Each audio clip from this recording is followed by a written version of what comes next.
కంపెనీలు వస్తాయి, పెట్టుబడులు వస్తాయి, హైదరాబాద్ చాలా బాగవుతుందని చెప్పి గొప్పలు చెప్పిన రేవంత్ రెడ్డి గారు మిమ్మల్ని అడుగుతా ఉన్నాం, ఏం పాపం చేశామని ఈరోజు ఈ పాపాన్ని మాకంట కట్టారని అడుగుతా ఉన్నాం. ఈ పాపాన్ని మాకెందుకు అంటగట్టారు? మీ బాధ్యత ఏంది? మీరు చేస్తున్న పనులేమిటి?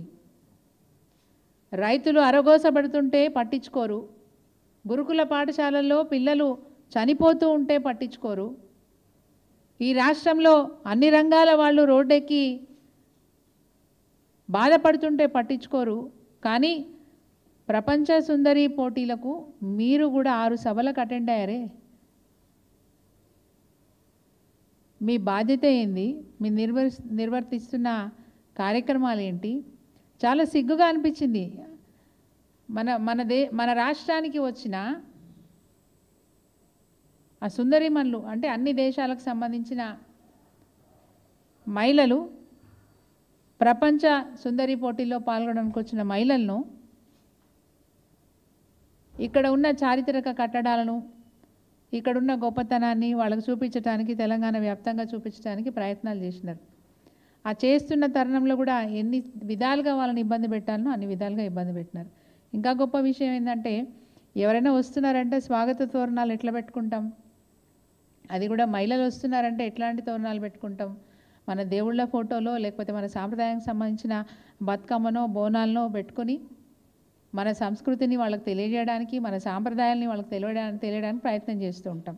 ఇక్కడ తెలంగాణలో జరిగిన విచిత్రం ఏంటంటే, 3 ఫోటోలు మాత్రమే వాళ్ళు ఎక్కడ పర్యటిస్తే అక్కడ వేలాడదీసినారు, స్తంభాలకు వేలాడదీసినారు. ముఖ్యమంత్రి రేవంత్ రెడ్డి గారి ఫోటో ఉంటుంది అందులో, డిప్యూటీ సీఎం గారు గవర్నర్ బట్టి విక్రమార్క గారి ఫోటో ఉంటుంది అందులో, ఇక మన పర్యాటక శాఖ మంత్రి గారు జూపల్లి కృష్ణారావు గారి ఫోటో ఉంటుంది అందులో. ఈ 3 ఫోటోలు వేలాడదీస్తారు. చేస్తున్న కార్యక్రమం ఏంటి, మీరు పాటిస్తున్న విధానాలు ఏంటి అని అడుగుతా ఉన్నాం. అనేక సాంప్రదాయాలు ఉన్నాయి మన రాష్ట్రంలో. ఆ సాంప్రదాయాల్ని వాళ్లకు పరిచయం చేసే విధంగా మీ విధానాలు ఉండాలా? దిష్టి బొమ్మల్లాగా మీ 3 ఫోటోలు పెట్టుకుంటూ, అవును అంటున్నాను, దిష్టి బొమ్మల్లాగా ఈ 3 ఫోటోలు పెట్టుకుంటూ ఎక్కడికక్కడ పోల్లకి, స్తంభాలకి వీళ్ళ ఫోటోలు పెట్టుకుంటూ స్వాగత తోరణాలు అవి మీ ముఖాలు చూస్తే స్వాగతం చెప్పినట్ట? ఆ మాత్రం ఇంగిత జ్ఞానం కూడా లేకపోతే ఎట్లా? మీరు నిర్వహిస్తున్న కార్యక్రమం ఏంది, చేయాల్సిన కార్యక్రమం ఏంది, దానికి ప్రణాళిక ఏంది? మొన్న చెప్పినాం, అందాల రాసులు కాదు ధాన్య రాసులు ఉన్నాయాడ చూడండి అని చెప్పినాం. ధాన్యం తడిచిపోతుంటే సోయలేదు మీకు, అందాల రాసులు ఎంబడి తిరుగుతూ ఉన్నారు. మంత్రులు వైపు తిరుగుతున్నారు, ముఖ్యమంత్రి గారు వైపు తిరుగుతూ ఉన్నారు. అవసరమా? ముఖ్యమంత్రి 6 సార్లు వాళ్ళతో సమావేశంలో పాల్గొనే అవసరం ఏముంది? మీకేం పని లేదా? రాష్ట్ర బాధ్యత మీ మీద ఉంది కదా, మీకు పని లేదా? ఎందుకు వాళ్ళ పోటీలలో, వాళ్ళ సమావేశాల్లో మీరెందుకు పాల్గొంటున్నారు? సరే పాల్గొన్నారు, గౌరవం ఇస్తున్నారు అనుకుందాం. ఈరోజు ఏం జరిగింది? ప్రపంచంలో పరువు పోయింది, ప్రపంచ దేశాల్లో పరువు పోయింది. ఒక మహిళను ఏ విధంగా మీరు ట్రీట్ చేసిందనే విషయం మీద మిస్ ఇంగ్లాండ్ మిల్లా మ్యాగీ ప్రపంచ దేశాలు చదివే ఒక పత్రికకు ఇంటర్వ్యూ ఇచ్చినారు. దీసన్ అన్ని దేశాల్లో ఈ పత్రికను చదువుతారు. ఈ పత్రికకు ఒక ఇంటర్వ్యూ ఇచ్చినారు. వారు ఏమని ఇచ్చినారు? ఎంత బాధతో ఇచ్చినారు, ఎంత ఆక్రోశంతో ఇచ్చినారు. Exploited miss England, please miss world, I was exploited. Miss world contestant please host nation after being made to feel like prostitute as she slams outdated show. పాతకాలం నాటి కార్యక్రమాలు చేసినారు, మార్పు ఉంటుంది అనుకున్నా, కానీ మమ్మల్ని ఒక ప్రాస్టిట్యూట్ లాగా చూసిరని చెప్పి ఇంతకంటే దిగజారుడు స్టేట్మెంట్ ఇంకేమైనా ఉంటుందా అని నేను అడుగుతా ఉన్నాను. ఆడవాళ్ళని తల్లితో కొలుస్తాం, నదీ జలాలకు కూడా అమ్మవార్ల పేర్లు పెట్టుకుంటాం, గౌరవంగా మాట్లాడుకుంటాం. అట్లాంటి జాతి మనది. ఈ జాతిలో ఈరోజు ఎంత దురదృష్టకరమైన మాట ఒక మహిళ మన గురించి మాట్లాడింది అంటే ఇంతకంటే దౌర్భాగ్యం ఇంకోటి ఉండదు. మన ఇళ్లలో ఆడపిల్లలు ఎవరన్నా తప్పుడు చూపు చూస్తేనే మనకు కోపం వస్తుంది. మన ఇంటోళ్ళు పోయి తన్ని వస్తారు. చేస్తారా చేయరా పని? మన ఇంటి ఆడపిల్లని ఏమన్నా తప్పుగా చూస్తేనే పోయి తన్ని వస్తారు. అట్లాంటిది ప్రపంచ దేశాల నుంచి ఆతిథ్యం ఇస్తామని పిలుచుకున్న మీరు మహిళల్ని ఈ విధంగా ఇంత ఘోరంగా అవమానపరచడం, ఈ పదం ఎవరు వాడరండి. ఇట్లాంటి పదాలు ఎవరు వాడరు. ఈ పదం వాడింది ఒక మహిళ అంటే మీరు ఎంత రోతగా మీరు వ్యవహారం చేసిరు అనేది ఈరోజు ప్రపంచంలో అన్ని దేశాల్లో కూడా మన పరువు పోయింది. ఒకప్పుడు కేసీఆర్ గారు, కేటీఆర్ గారు చేస్తున్న కార్యక్రమాలకు, అభివృద్ధి కార్యక్రమాలకు ప్రపంచవ్యాప్తంగా, విశ్వవ్యాప్తంగా తెలంగాణకు గుర్తింపు వచ్చింది. గొప్పగా మనం గురించి మాట్లాడుకునే పరిస్థితి వచ్చింది. మన పండుగలు విదేశాల్లో చేసుకునే సాంప్రదాయాన్ని వాళ్ళు అలవర్చుకున్నారు. ఫర్ ఎగ్జాంపుల్, ఆస్ట్రేలియా బతుకమ్మ పండుగని అధికారిక పండుగగా డిక్లేర్ చేసింది. అంత గొప్పగా మన సాంప్రదాయాల్ని, మన పండుగల్ని ప్రపంచ దేశాల్లో జరుపుకునే విధంగా మనం గొప్పగా పనిచేసినాం. ఈరోజు ఈ ప్రభుత్వం చేసిన దుర్మార్గానికి ప్రపంచ దేశాల్లో పరువు పోయింది. ఈ భారతదేశం యొక్క పరువు, మహిళల పరువు షటెడ్ డౌన్, లోవర్డ్. రియలీ ఇట్స్ చాలా బాధ అనిపిస్తుంది. ఇది కరెక్ట్ కాదు. ఇప్పటికైనా మీ తీరు మార్చుకోండి. ఎంత ఘోరంగా వారి స్టేట్మెంట్లో ఉన్నది, వారి ఇంటర్వ్యూలో ఎంత ఘోరంగా మాట్లాడింది. ఆట బొమ్మలను ఆడించినట్టు ఆడిస్తున్నారు. Do we do this? మన ఇంట్లో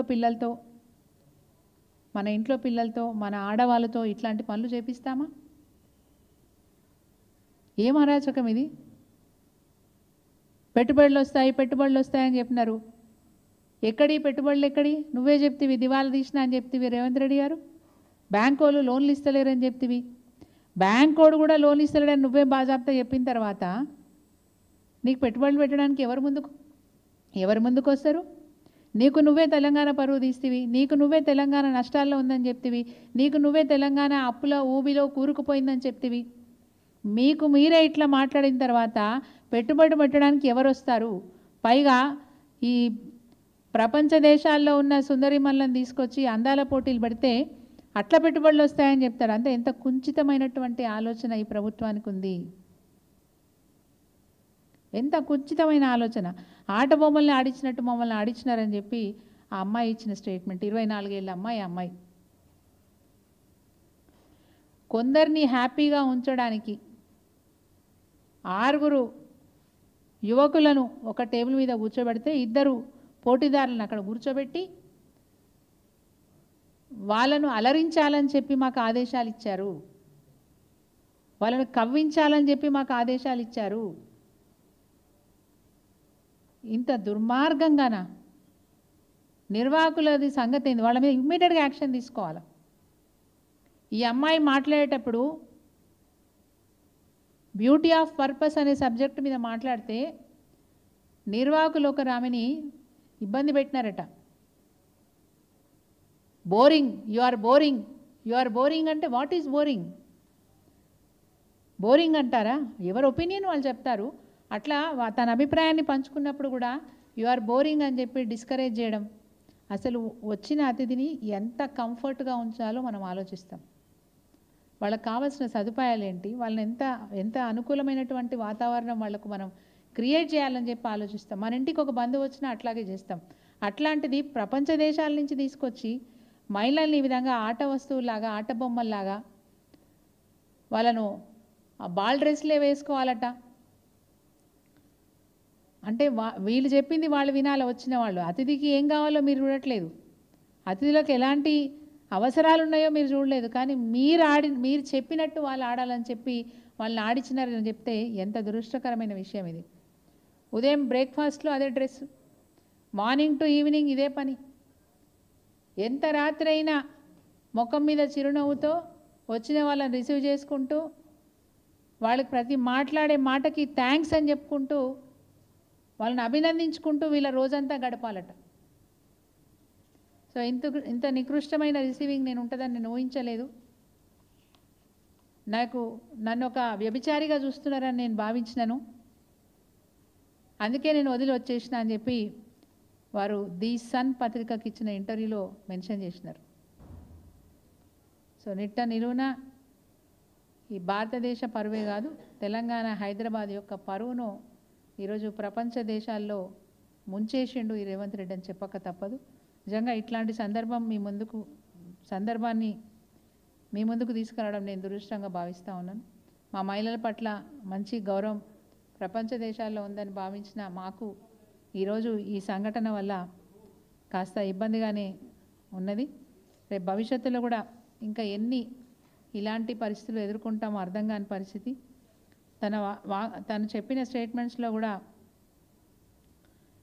ఊహించని అనుభవాలు తనకు ఎదురైనట్టుగా, తను వాపోయినట్టుగా, ఆ నైతిక వ్యవహారం నచ్చకపోవడం వల్లే పోటీల నుంచి వైదొలుగుతున్నట్టుగా తను తెలియజేయడం జరిగింది. నిజంగా ఇప్పుడు ఈ కార్ రేస్ అని చెప్పి గతంలో బీఆర్ఎస్ ప్రభుత్వం నిర్వహించినప్పుడు చాలా సమర్థవంతంగా మనం నిర్వహిస్తున్న